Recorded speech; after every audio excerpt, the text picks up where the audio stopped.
You who really are appreciating these live videos with tips about how to talk with your kids about what's happening right now, how to support them in case they are feeling anxious about this, how to help them with sleep as well as yourself. As you know, I am also a child therapist. That is my full-time job. I've been at that for a pretty long time. Not going to quite say how long, but a long time. And today I wanted to talk a little bit about recognizing the signs. I've heard from a lot of my friends and just close, for those of you who have been reaching out, have been asking me, why is my kid acting like this? My well-adjusted, well-behaved, easygoing kid is acting really strange at home. And are they just being naughty? Should I be punishing them? Should I be doing more discipline? What is going on with my kid? And how do I handle this? And could this be anxiety that they're showing us? So let's talk about some of those common signs. One of the first one is exhaustion. Maybe your kid is crying more. Maybe they are more irritable. Perhaps they're having more meltdowns. Maybe they're talking back more often.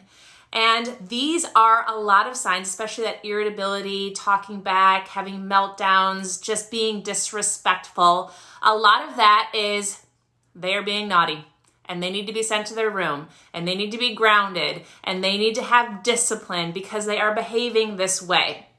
But perhaps these behaviors are a sign of exhaustion, which can come with anxiety, stress, and just situations that perhaps our kids are just not adjusted to well enough. And when I say kids, this can be your 2-year-old and this could be your 20-year-old. So really recognize those signs. How to deal with exhaustion? Bedtime. We still need to have bedtimes.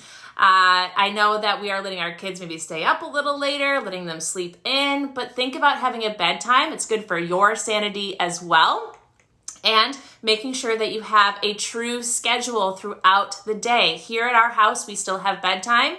And in the morning, I have my daughter make sure that she has her breakfast. And before we start our schoolwork, she gets dressed just like she would if she was going to school. And we have somewhat of a schedule, even though it is flexible. But that helps with just feeling stable and making sure that she is getting her rest and that she's getting things accomplished during the day so she can sleep well at night. All right, another sign that you might see is lack of motivation. Now, I know our kids oftentimes say to us, we're bored, this is boring. I mean, if I hear that one more time, right, I'm going to run for the hills. However, that lack of motivation can be seen in other places, like they don't want to play. They don't want to go outside and play, even if it's just doing chalk in the driveway. Maybe they don't want to do things that they normally enjoy. They don't want to watch a movie with you. They don't want to play a game with you. They don't want to play cards. Or maybe they don't want to be active. They're kind of just a lump on the couch.